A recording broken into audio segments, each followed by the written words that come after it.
Hi, I'm Chloe Chen, and I'm from San Jose, California. I'm a member of the Golden Eagles dance team, the official dance team of the Screaming Eagles marching band. And this is ShowTime.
Welcome, I'm your host, Matthew McCoy.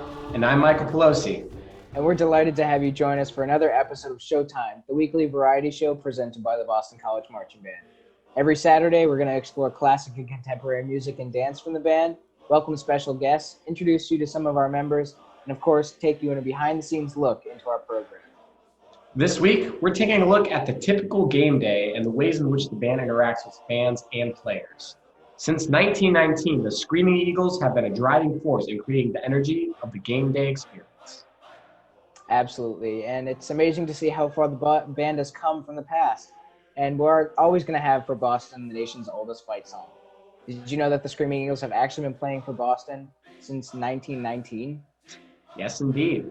We have so much fun looking back on older clips of our ancestors and seeing how our traditions have evolved over time. In fact, I believe we have a clip from the 1960s here as well, when the BC Marching Band was under the direction of Peter Saragusa. Let's take a look.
Man, did you see the way they marched?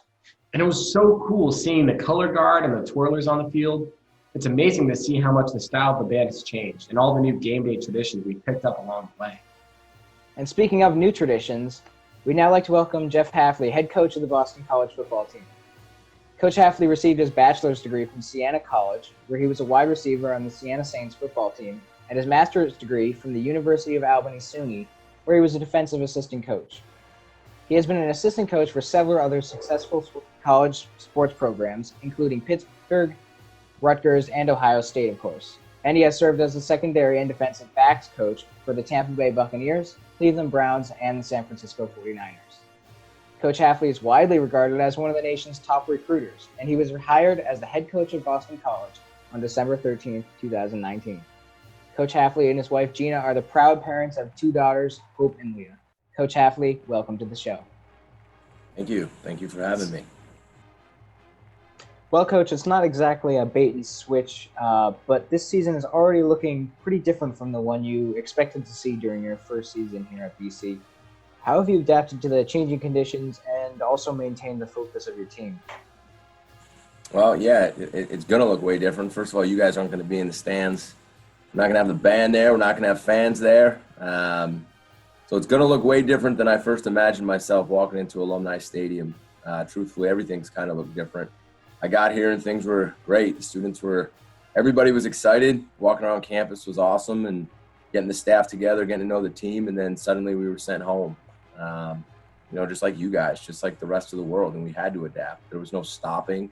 There was no feeling sorry for ourselves. There was no making excuses. So we did what anyone else would do. We just pressed on, and we got to know the team through Zoom, just like you guys use Zoom.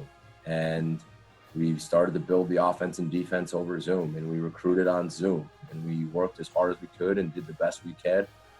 And then we were let back in June, and we've done an incredible job. Our players have done an incredible job. So far, we've only had one positive test, which was from a student who came here with it. And since then, we've been negative. We have great students here. That's why we've been able to get it done. But how we've done it, hard work, great players, a great staff, and a very optimistic look towards the future. So we've done the best that we could. That's awesome. So as we kind of mentioned before, you've had the opportunity to coach in several different colleges and professional settings. And you've spoken in glowing terms about the coaches and mentors who have encouraged you along the way. But what are some of the values and principles you've learned along the way and plan to bring to Boston College? Yeah, I've been in a lot of really good places, and I've been very fortunate I've learned from a lot of good head coaches. I've also learned from a lot of good players. And I mean that. I think a lot of times coaches are afraid, especially in the NFL, to listen to players and learn from players. I've probably gotten more advice from some vets, some who are Hall of Famers and many Pro Bowlers, and I've taken that with me. But the biggest thing I can say is what I've learned is you win with people, and that starts with the staff, a great group of guys who share the common goal, who can get along, work together, trust one another, remain loyal to one another, and then winning with people revolves the players that we have, treating them the right way, giving them the respect they deserve and demanding respect in return, coaching them hard, but showing them that you love and care about them and having their back, and not just on the football field, but in everyday life, caring about their family, caring about, their schoolwork and how they are socially and if they need our help. Those are the biggest things that I've learned. It's how you treat people in general, whether it's the person you meet while you're walking across campus or your starting quarterback. Everybody should be treated the right way. And that's how I try to run this team, and that's how our staff tries to do it. And hopefully our players are learning from that as well. Absolutely. And I think you and the band share kind of the same sentiment, the drive to do better and our ability to adapt to change and be successful. And those say that you're constantly prepared and committed to the growth and development of your players, both on and off the field. So what do you expect from your players in return? I expect their best every day. And really, that's all you can do when you wake up. You wake up and you compete in everything you do, and you give it your all and give your best. And that's, whether it's waking up on time or showing up on time or, doing your homework or showing up for a tutor. And if what I tell recruits is this: if you're not going to wake up on time and show up early and stay late, then this isn't the place for you. And if you're not going to go to class and show up on time for your tutor and hand in your assignments on time, then this is not the place for you. I want people who are going to learn how to do things the right way and give their best. And we demand that of them. And in return, they're going to get my best every single day. And that's on and off the field. And I say that's one of the reasons that I wanted to come to Boston College, because it's larger than just football. And that's why I left the NFL and came back to college. I wanted to change people's lives. And you can do that at a place like this with a 17, 18-year-old, to see them through 21, 22, get a degree, whether they go on to the National Football League or not. There's still so much more to life than that. And then be part of that for a long, long time. That's why I'm here. So those are the things that I expect in return. Yeah, well, with that, I actually have a separate question. So when you came onto campus, there was a lot of talk about how you're going to set the new tone for the school, for the athletics program, and the team. So has that tone changed, or has your goal changed, or has it changed since the beginning of your arrival in December to now? Well, it hasn't changed, but it's had to adapt. I mean, a big goal for me was to get the students, the community, the teachers, the faculty, everybody involved, everybody excited. And it's just been a little bit harder to do because nobody came here, right?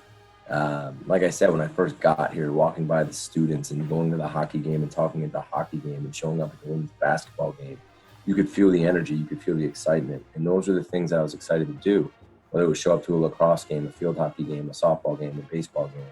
Just get this whole department involved together, get all the students involved together. So yeah, it's been hard. I mean, I can't walk out to the moms right now and get everybody going because we have to social distance. So there's things that are different, and I think you'll see differences from year one to year two as things change and, God willing, get better. The focus with the team hasn't changed, but there's certain things we just haven't been able to do right now. And last question for you, Coach. If you have one, what's your favorite genre of music? And is there a particular song that you want to hear the band play at any of the games?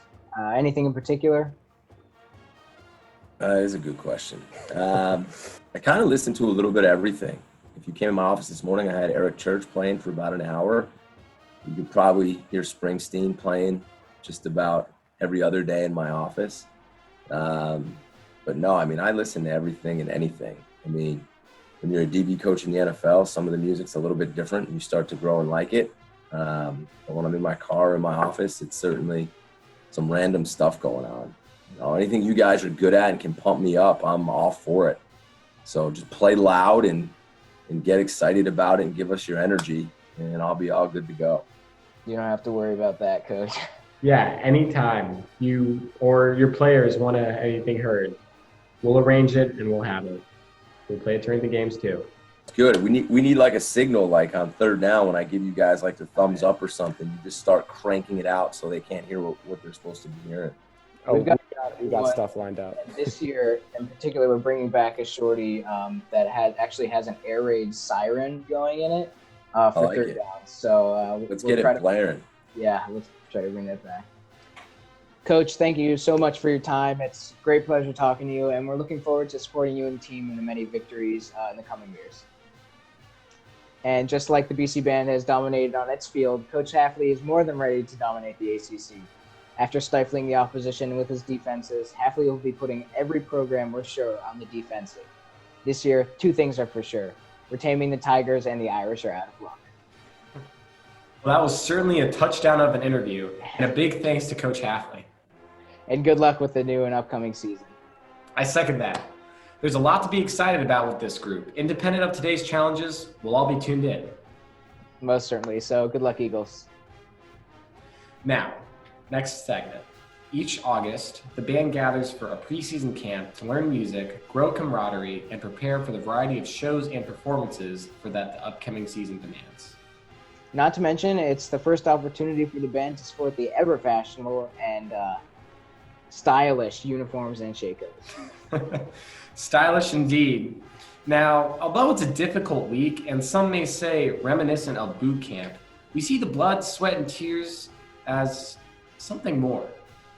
Let's take a look back at the Screaming Eagles Marching Band Camp of 2003 to get a taste of the magic of our first week together.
We hope you enjoyed that inside perspective of the most formative week for the band each year.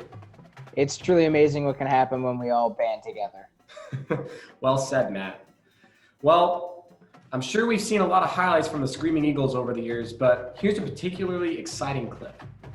Yes, indeed. This ESPN throwback highlights just how visible the BCMB has been even back in the day.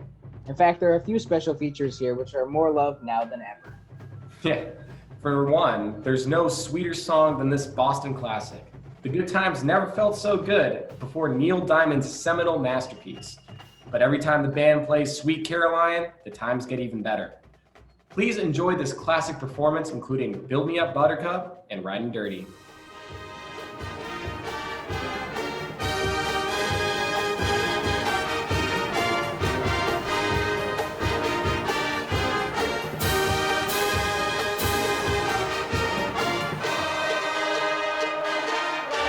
Come to Chestnut Hill for the first time. Got a strong band back here. Oh, excellent. I'd say number one seed right now. Best band you've ever heard. Yeah, did a great job. Playing Bon Jovi living on a prayer. They better hope that's not the school's fight song tonight. College play tonight, the way they're really growing up with their young players.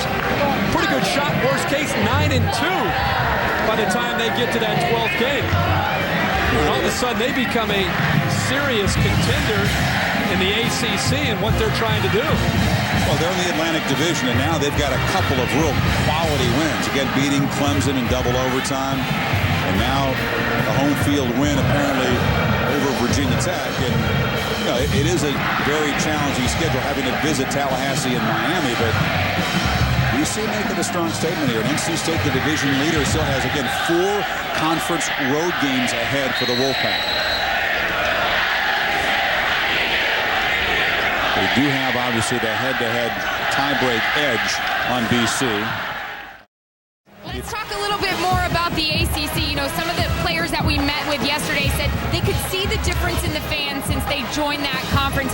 Felt that the fans are finally getting that 12-man kind of feel. Slowly but surely, they're getting their tradition established here. And, you know, they mentioned it's hard, though, because you've got the attention of the Red Sox and the Patriots and the Bruins and all that. But actually, some of the Red Sox were here tonight because they're obviously not playing right now. So they do have some of those support. While the band's having fun, the students are celebrating. 20-3, Boston College up, under 5 minutes to go. Brendan Hill's upset for Virginia Tech. Right here at the bottom, here he is, he's upset. What's he doing? Boy, he's upset. Look at him, he's down 20-3. There he is, there he's having a good time. And you were saying yesterday, Beamer values very much the character of his team and the reputation of his program. I'd rather lose a game than see this kind of display and see the program embarrassed. Well, that's what I'm saying. You have to harness the energy and the emotion and passion and put it in a position where it can help you to become a better football player. You can't have late hits. You can't talk trash every play. You cannot do that and have the kind of team. This is a good one here. Get the fans on this one. This is great. Carolina, yeah, they're good at this one. Watch it.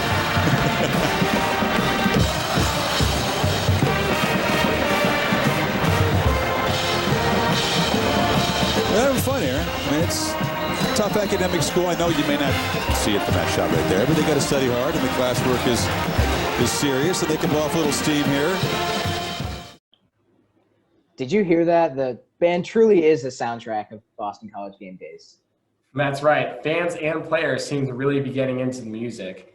It doesn't get more visible than national television, am I right? Absolutely. And speaking of the sights and sounds of game days, I think I smell something. Ooh, this smells pretty good. You know, I think it's time for a break to get a snack. But in the meantime, let's take a look at what our talented members are cooking up in their own kitchens.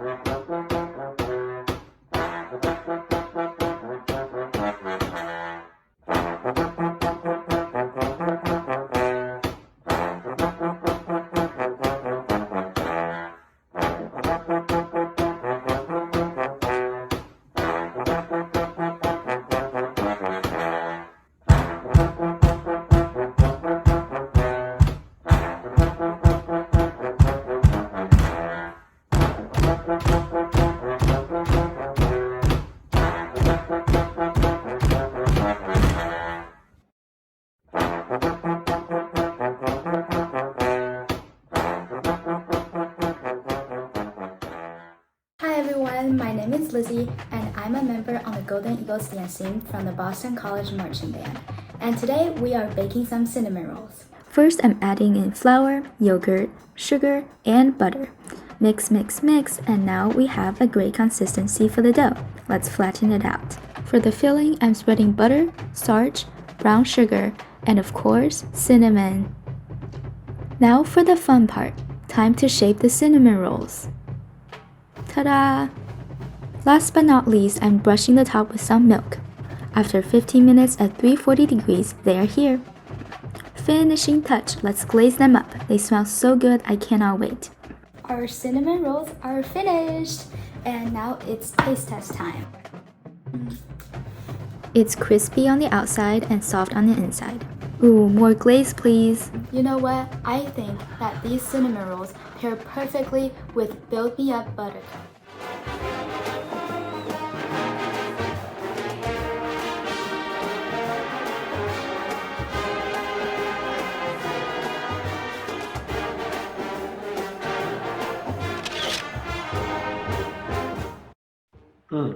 Oh no.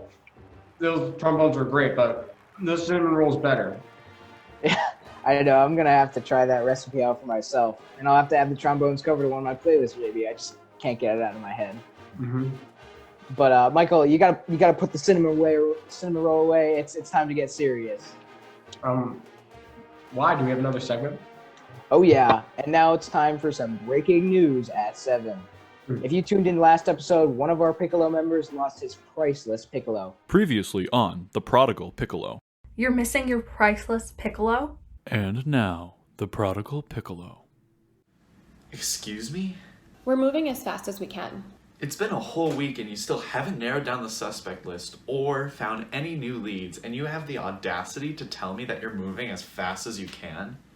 I thought you were going to go all Sherlock Holmes on this situation and my Piccolo would be home safe and sound by dinner. But no, you're just sitting here sipping your iced tea, playing Candy Crush on your phone. I don't even have candy. While some of us are concerned about real lives. Real, breathing, woodwind lives. Piccolos don't breathe. You might as well, okay? Logan, why does this Piccolo mean so much to you anyway? You wouldn't understand.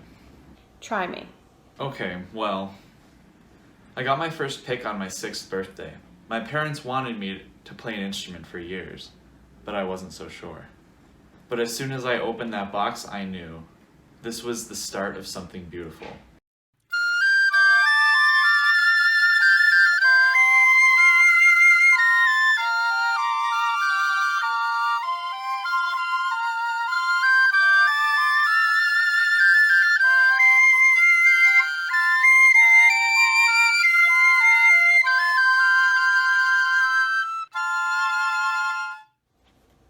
Wait, wow, I had no idea. I hope I can really help you out. Yeah, we've had some good times. Oh, and this one time at band camp. It's so sad. Oh god, we just run the ad. We need a second. Are you tired of workouts that just don't work? Do dumbbells and barbells not give results fast enough? Hi, I'm May Harrington and I'm the creator of the Smart Bell system, the new way to get fit and get confidence as bold as brass. The secret is in the instrument. When you exercise with an instrument, the air resistance of the horn's bell pushes your body to work even harder. The Smart Bell system strengthens your forearms, allowing for a better horn angle and a better you. That's not all. It also strengthens your diaphragm and improves your breathing. Increased airflow leads to increased oxygen levels in your brain, improving stamina and increasing IQ. Try the tuba squat to strengthen leg muscles. Use the baritone bicep curl to keep those biceps big and strong. The mellow ab crunch does wonders for your core. Don't forget about the trumpet side plank. So don't hesitate. Get smart and ditch the dumbbells with the Smart Bell system. To get on board today and purchase our instructional DVD, call 617-552-3018. That's 617-552-3018. Smart Bells, a better way to a better you. Wow, that Smart Bells looks perfect for you, Michael. What's that supposed to mean? Man, I only had one cinnamon roll. You're not getting any younger. Okay, don't make me come over there virtually. Okay, we're rolling. I'm sorry. Next, we have a shocking story of a local student who has found himself entrenched in the vast underworld of illegal trumpet breeding. Let's take a look. My name is James Sixkiller, better known as Jim Exotic, and I'm the trumpet king of Boston College. Now let me show you the heart of my business empire. You see one you want? Let me know.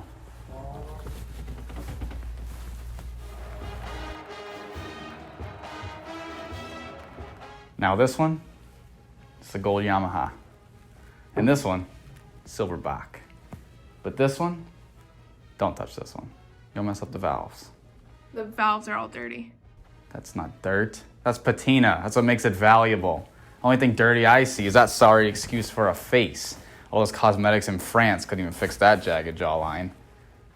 So Jim, are trumpets all you sell? Of course not. I got trumpets, cornets, mellophones. I even got one of those spicy jazz trombones, and off the record, I can hook you up with some rare woodwinds.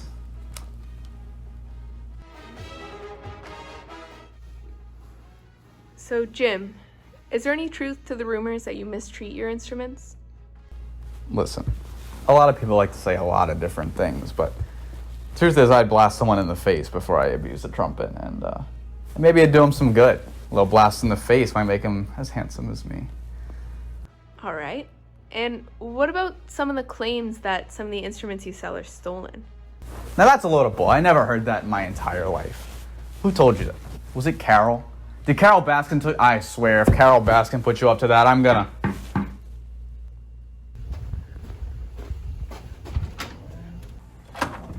We're with the Marching Band Executive Board Investigative Branch. We received an anonymous tip that you're participating in the illegal trading of instruments. We're gonna need to ask you a few questions. Who sent you?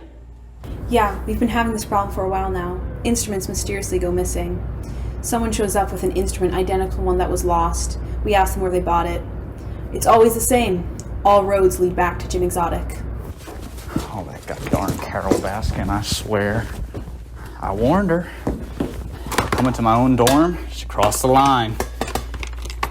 That's it. That's it, I'm gonna blow her away. I'm gonna blow her away.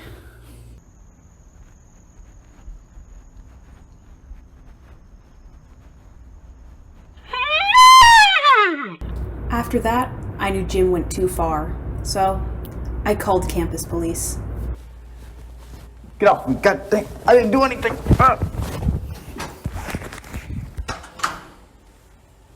So is there any hope for the trumpets that you recovered from Jim's apartment?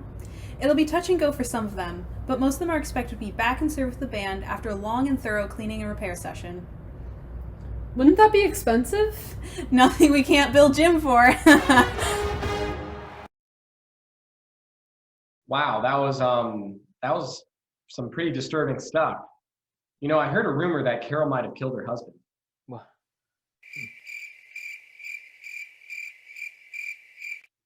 Each week, we like to showcase some of our best footage from the past. While we started off with some throwback performances in our last episode, now you'll be seeing a preview into the modern day role of the BCMB with some ESPN footage from 2018. Down, Brevin Jordan, the talented freshman tight end, knocked out of bounds by Will Harris. Now this BC defense has some NFL prospects on it. Zach Allen with the defensive end, and that guy right there, Will Harris, who made that play. 6'2", 210-pound senior, captain, very physical, rangy guy. Stop Brevin Jordan. NFL punter and a Miami alum. So here comes Boston College on offense for the first time tonight, led by the redshirt sophomore from Cliffwood, New Jersey, Anthony Brown. And like Rozier, a guy who can hurt you with his feet as well, 59%. I think that's the question. By the time he gains possession of it, is he out of bounds? The right foot landed inbounds, the left foot landed out of bounds, and where did he have full possession of the football is the question. But again, Langham is 6'4", Cager is 6'5". These two cornerbacks, Torres and Cheevers, are both around 5'9". Beautiful throw by Rozier, giving his guy a chance. There's three hands on the football right there. Yeah, no question the right foot is fully in bounds even when the heel comes down, but did he have possession of the ball? Let's bring in our rules expert, long time on the field, Big Ten referee, Bill Lamagnier. What do you think, Bill? I see control of the football. Inside the 20-yard line, Trajan Bandy the tackle, a gain of 30. Well, this is the second time now we've seen it. They fake to Levy. It's Jeff Smith again, the former quarterback. He waits for Boston College.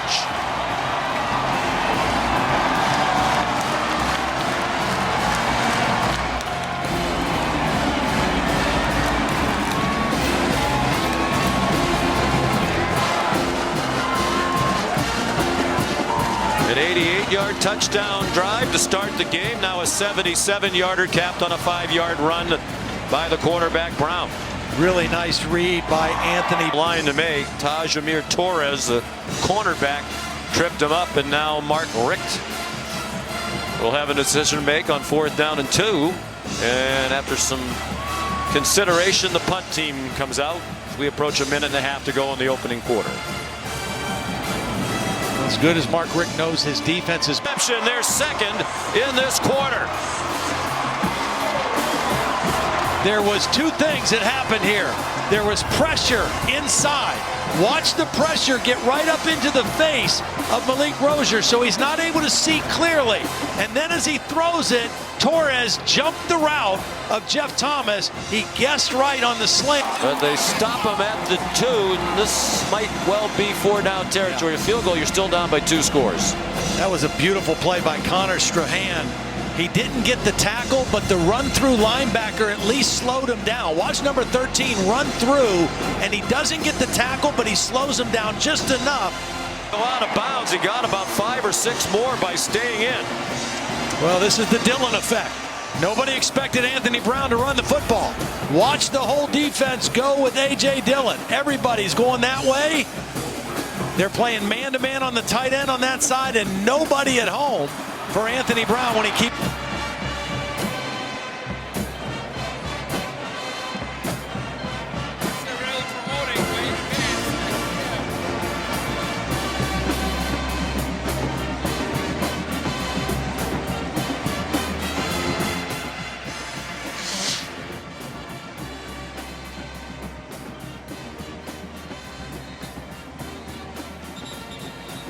Clemson in person last week.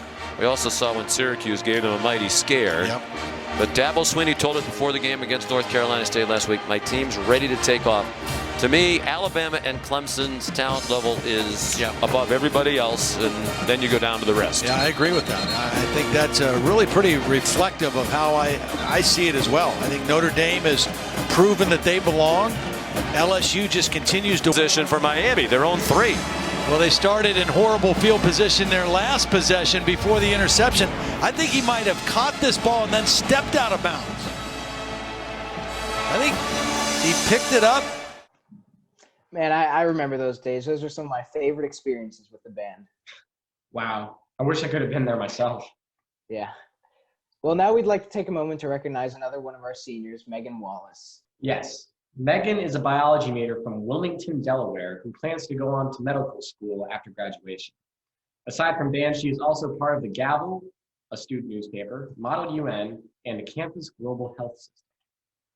In the marching band, she's a section leader in the front ensemble who plays piano, marimba, crash cymbals, and most importantly, the cowbell. More cowbell. Always need more cowbell. And she has been in the band for all 4 years of her college career and love every second of it. Let's take a second to recognize Megan. I'm Megan Wallace, and this percussion closet has been my home for the past 4 years. I'm a senior section leader who plays piano in the front ensemble. As I think back over my 4 years here at BC, I found that all of my best memories have been with the band. From shivering in Yankee Stadium in the Pinstripe Bowl my freshman year, to being broadcasted all over the country for ESPN College GameDay, to celebrating 100 years of the band last year, and to navigating a whole new way to play in a marching band this year, I've done so many amazing things with this group. One of the people who's helped me the most throughout my time has been Dan Salant, my old section leader who played bass and graduated in 2020. Dan's been there for me from day one, and he's helped me to be a better musician and a better section leader. I also wanted to take some time to thank everyone who's played in the front ensemble with me and everyone who's played before me and made the section what it is today. This band and this section means so much to me. I feel like I went in as a pianist and came out an Eagle.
Thank you, Megan.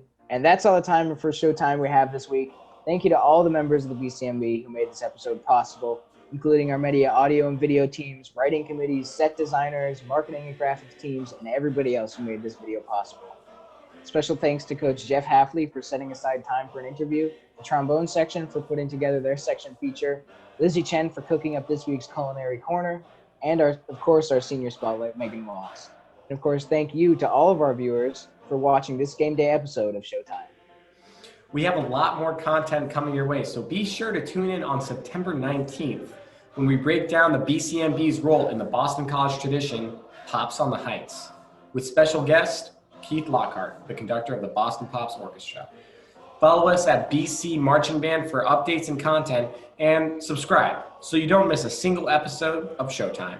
Thanks for tuning in. See you next time, and remember, Go Eagles.